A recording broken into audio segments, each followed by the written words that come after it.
Hey. Okay, so I'm going to start off. My name is Latoya Calhoun. I am a wife by faith. I'm a mother. I am a transformational speaker, and I am a life coach.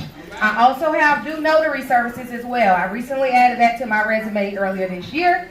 And I facilitate with Lynn, with Hope for Veterans, Healing Through Art Therapy. I do the Duval class that's on Thursday nights at Stephen A. Cohen. So if you guys want to drop in there, you're welcome to, please. Okay, also so why am I in front of you guys today? I'm in front of you guys today because I have learned how to grow in the uncomfortable so that way I can be a generational curse breaker and help you all do the same and help others through my life coaching services as well.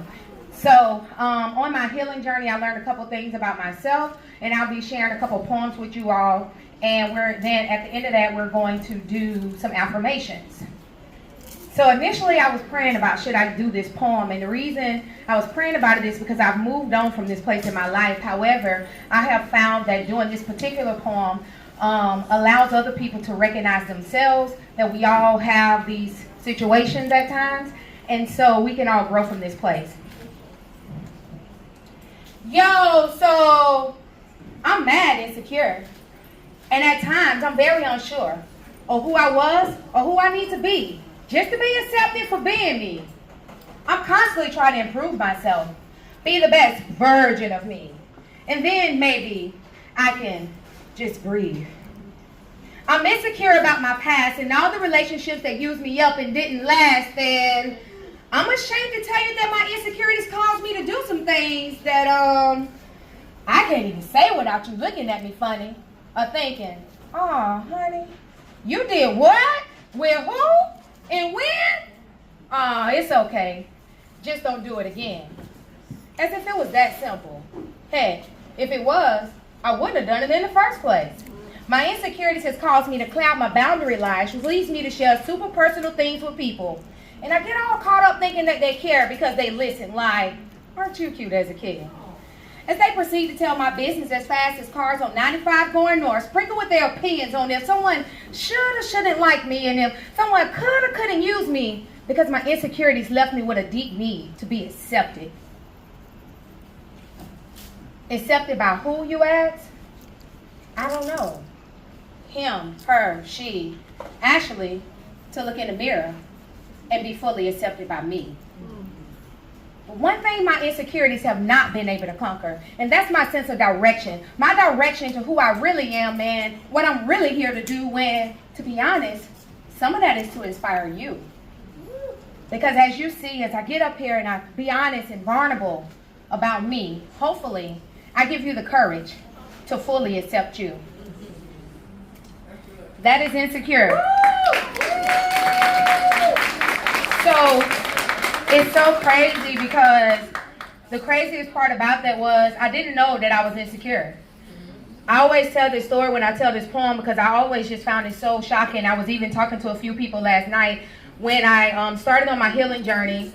I had been working at the prison for about 14 years and very toxic work environment. And in that, we got to a place to where my morality, I started going to a leadership college at my church, which is Elevate Life, and during that, I began to change from the inside, right? And I said, the person who I'm becoming cannot survive in this place because I would have to become somebody who I know that God didn't create me to be to stay there and survive. So I started slipping in my morality, and I was like, I gotta go. So I left, and I took a $6,000 pay cut. Now, it's very interesting how we think we depend on God or whoever it is that you believe in, right? For our finances, for everything, until that money get funny. Then you really find out what it is that you're standing on. So during that time, I left the place. I had to get I work for the Department of Military Affairs. I had to get my CAT card. So in getting my CAT card, it was like a long process. So during that process, I had a lot of downtime. And in that downtime, I started reading different books and started on my healing journey. Meanwhile, all while that was happening, my husband and I were trying to conceive. And finding out, I ended up having infertility issues. So I later found out, maybe about 3 cycles in, that I had stage 4 endometriosis. It's not something that people normally talk about because it's a lot of shame that go along with that. As a woman, we're taught that our body should be able to have children. It's our choice on if we do or don't want to, but it's a difference when your body doesn't want to. So my body, in some ways, chose for me. That, and I believe God. At the end of the day, by my third cycle, I had to have surgery. We had 2 failed cycles before I left the prison. I left, I'm at this place, and then by my third cycle, we had to have surgery. I got that out, and then we ended up getting pregnant. 7 weeks into that, I went back on my 8-week checkup. I miscarried at 7 weeks and 3 days. So we did 2 more cycles after that. All still unsuccessful. However, what I would tell you was what I found out is another thing is a lot of the times we hang our purpose and our worth on something that is moving. That is insecurity as well. A lot of the times people think of insecurity as a thing of looking at ourselves and looking at what we don't have. But also insecurity is hanging your hat and your identity on something that moves. If you're hanging your hat on being married but you don't get married, guess what? That creates an insecurity. If you hang your hat on being the best mom and say you drop the ball, that creates insecurity, right? And so what I had to realize is that my worth and my purpose is not solely attached to my womb. But what I will tell you is what started this next poem is Healing Holy. After I left, I realized that it was some stuff that was still on the inside of me. It was some things after working in such a toxic environment. You can only be in a place for so long before that place get inside of you. Because if you think about it, a boat is made to float, right? When it's on the river, it's floating. The boat is fine until water get inside of it. Okay? And that's when you have it sink.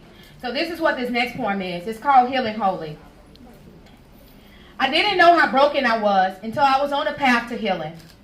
And on the road to healing, I discovered it was going to take more than a quick bandage of positive thinking and some quick praying to heal. It wasn't until something inside of me craved to go back to bondage, back to bad behavior, back to toxicity, back to negative self-thinking and self-sabotaging insecurities. It wasn't until God delivered me from Egypt physically that I realized that He and me, we still had some work to do. He would now need to get Egypt out of me. For me, mentally, that included counseling. Emotionally, that meant me allowing myself to have some bad days. And spiritually, it was more than just some prayer and reading the word. It was going to take applying the word. It has and is uncomfortable.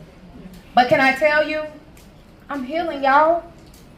And my husband and some of my friends can attest to that. My mind has changed. My heart has changed. And I know I deserve to heal. To see how dope I can really be. I owe it to myself, to my God, and to the people like you all that I'm going to impact to heal, to be healthy, and ultimately help heal others.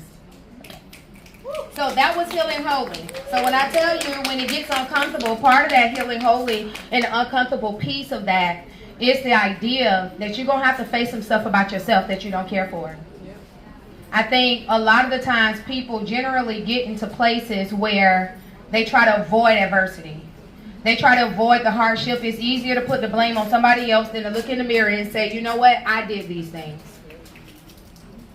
I don't like it. What am I going to do to change that?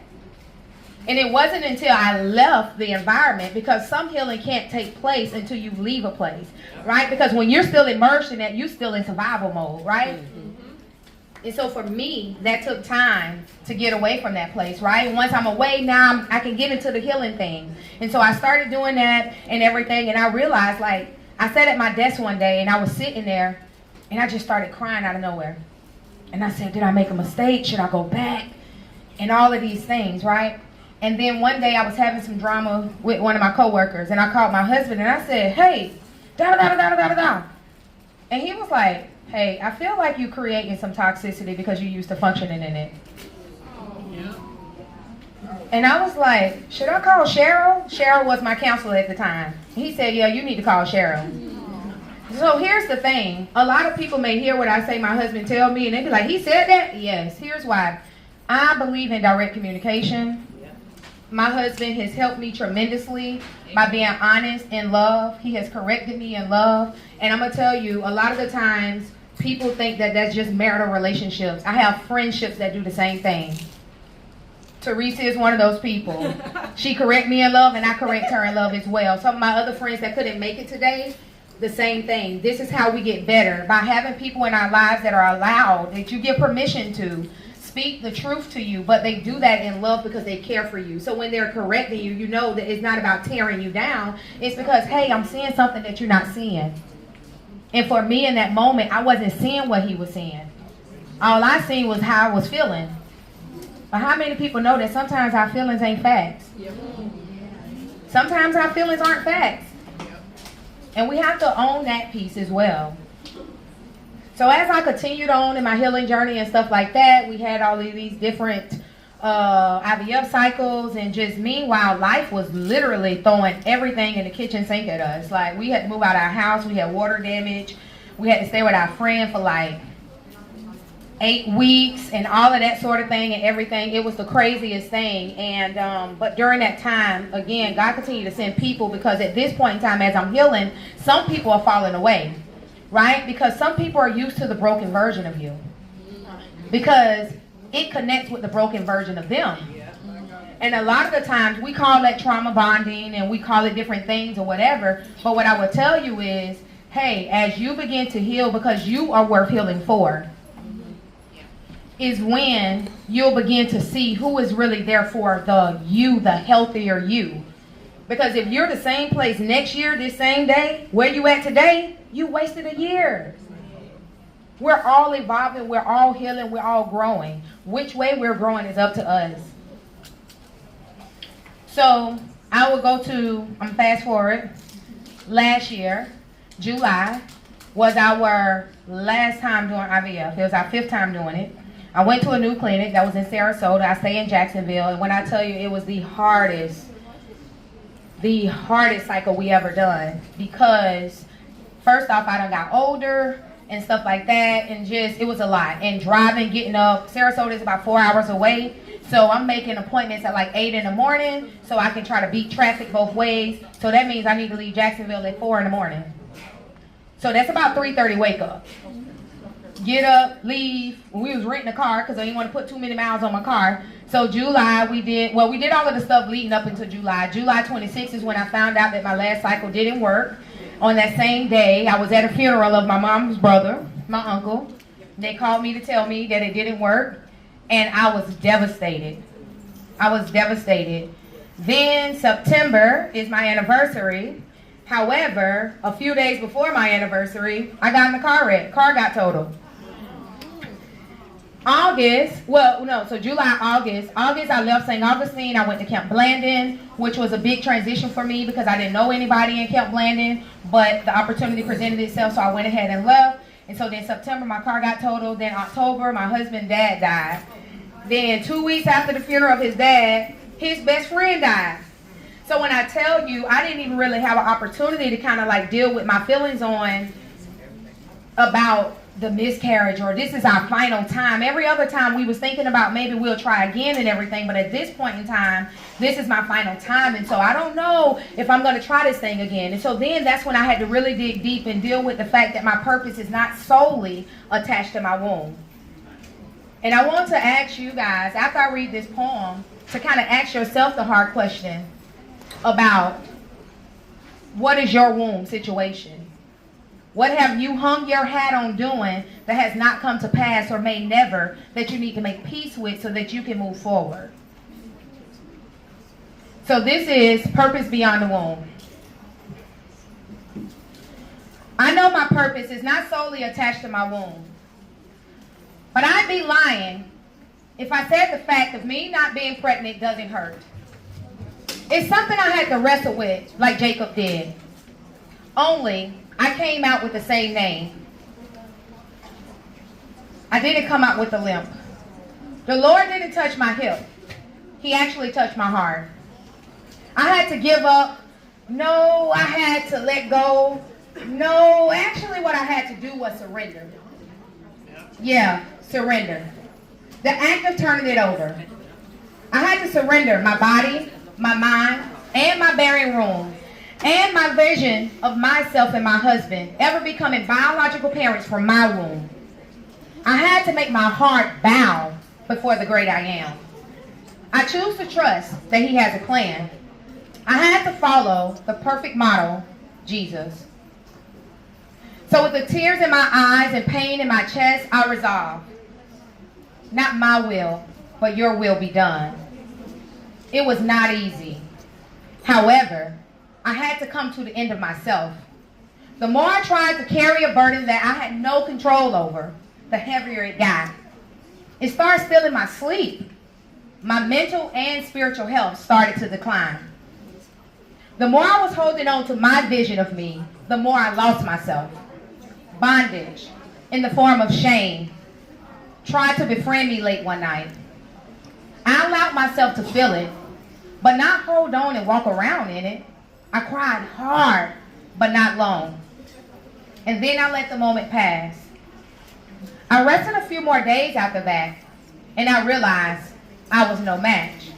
So I surrendered, which is the act of trusting that there is purpose on the other side of this pain. I figured, hey, it can only rain for so long. Now I have peace that surpasses understanding. And although a bit of sadness is still in my heart, I have chosen not to dwell there because my purpose is not solely attached to my womb. Woo! Yeah. So I want to encourage someone who may be struggling with whatever it is that you've attached your purpose to. And I want to let you know that your purpose, your whole purpose is not solely attached to one thing. We have so many women in here are more than one thing. Lynn is a wife. She's a mother. She's also the CEO, coordinator, everything else for Hope for Veterans, right? Myself, I'm a wife. By faith, I am a mother. I have a goddaughter. I'm a sister, I'm a daughter, I'm a speaker, I'm all of these things, right? Two things can be true at one time. Don't hold on to, oh, I have to do this, and then when this doesn't happen, now you've lost who you are. Be open to who you can still become and who you still have influence with so that you may impact someone. Because me holding on to what I didn't have didn't free me to go into what I can. It was when I surrendered, when I decided to let go of what I thought was supposed to be, I became who I was being created to be. Mm-hmm. And that's what landed me right here in front of you all today. And as I continued to heal, I was talking to a friend of mine, and she was like, friend, it's weight in your presence. I was like, what? She was like, yeah, it's weight into your presence. I said, okay, girl. So anyway, so this is the last poem, and then I'll get into the affirmations, and this is called Pounds. And I want you all to consider this. First off, because you showed up for yourself today. Some people are pushing through some anxiety. Some people are pushing through getting to know people. Some people are pushing through things that I may have said that may trigger a thought or an emotion. And you're still sitting and you're still showing up for yourself. So there is a power that comes with that. There's a weight that comes with your ability to stay with yourself and with others. And push through the hard process of healing. Because it's not always pretty and it's not always easy. And it's definitely not always light. The power of your presence is invaluable. It's the type of weight that makes rooms tremble in ways that resemble earthquakes. The ground shakes beneath you. The shakes aren't because you are unstable, because you've been able to stay. No matter how many disappointments come your way, your upbringing has built you forward tough, and like a good old clock, you know how to take a licking and keep on ticking. The value of your presence is immeasurable. It is being cultivated in your commitment to abide. When others will run, leave, and hide from the painful but necessary process that only produces diamonds in the rough. There is a light on the inside of you that empowers you to carry every burden with the blessing that comes with the weight of your presence. You lean into the uncomfortable so that you may reap growth. You walk with the wise so that you may become more wise. You forgive when it hurts. You choose to forgive when it hurts. And you're learning to embrace the way, understanding that there are only certain characteristics can be developed there. You love big, you persevere, you stay and abide. And all of this is why the weight of your presence is invaluable, and it shouldn't be taken lightly by you or anyone else. He thought your weight was enough to die for. And that one is called Pounds. Well done. Well done. And so I'm going to move on to the affirmations. So what I will say about the Pounds is that particular poem, it was something that I struggled to receive for myself. It was hard for me to even see. That's why I said a friend had to speak it into me, which is why it's so important to have healthy community. I was telling somebody this morning that, hey, I used to struggle with self-worth and I used to struggle with insecurities. And she said, insecure about what? So my backdrop is I grew up in a home where there was alcoholism and there was drug addiction. And in that, it left some neglect. And because of that neglect, I didn't really value me. So I would show up, behave less than, because I didn't think I deserved more. But as I continued on my journey to healing, I realized my weight, my value, and the work that I'm putting in. The hard times I've cried at counseling, facing ugly truths about myself and about my past. I realized that those things didn't have to define me, and they don't have to define you. But that's a choice that you're going to have to make for yourself. And when you know you made that choice, when you begin to carry yourself different, you demand that respect when you walk into a room. It doesn't always have to be loud. Everyone is gifted differently. Me calling you fat don't make me skinny. Right, and it doesn't make you fat either. Agreed. The point of that is somebody else's blessing don't mean you're cursed. So we can all get together and we can all shine. I don't have to dim your light to make my light appear to be brighter. Amen. We can just walk in our own light and do that hard work and have that community that we give permission to speak life into us, that speak the truth when sometimes it's hard for us to believe that truth for ourselves. So I'm going to move on to these affirmations. And you can just take what you need and leave what you don't. I hold space for others without needing to fix them. How many people are fixers in the house? I got to fix everything. I got to fix everybody. Right? But we can hold space for others without needing to fix them. Putting that pressure, that internal pressure on ourselves.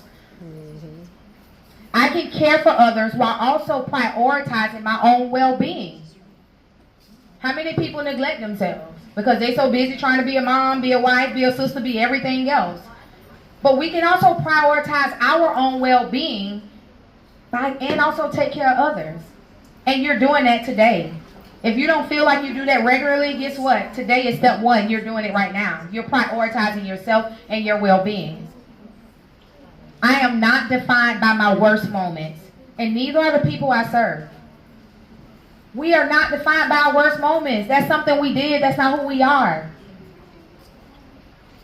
Give yourself permission to understand that and accept that for yourself. And the people that you serve is going to be in whatever community you find yourself. Whether that's your family, whether that's your friends, whether that's on your job, in your church community, and other social circles. I don't have to have all the answers to be helpful. Don't put the pressure on yourself to have all the answers, because we don't know everything, right? We're still growing and learning new things. Because some people learn some new stuff here today. So how could you always have all the answers? Giving yourself room to not have all the answers is so liberating. Because sometimes, again, it goes back to the value of your presence. You can just sit with somebody. And guess what? That's helpful. It's not an answer. It's just your presence, and it's value in that. I recognize small amounts of kindness and support, creating lasting change. Recently, I've been immersed into this community, and I was recently I went to a thing where it was suicide awareness, And this one lady told us, she was telling the story on how she noticed something about one of her sailors. And she went out in the middle of the night, and the sailor was out there getting ready to jump. Her small amount of kindness saved their lives. She knew to have that small amount of kindness because somebody had bestowed that to her in the same situation prior. Small amounts. A lot of the times we get focused on what we don't have time to do or what we don't have the capacity to do. Don't worry about what you can't do. Worry about what you can. And not even worry about it. Just do what you can. If everybody do a little, not one person has to do a lot. So just show up and do what you can do that day. That's okay. And the last one is, I am competent, I am smart, and I am able. I am competent, I am smart, and I am able. We all have the ability, ladies. And we can all do what it is that we're called to do. And it starts with who's reflecting in that mirror.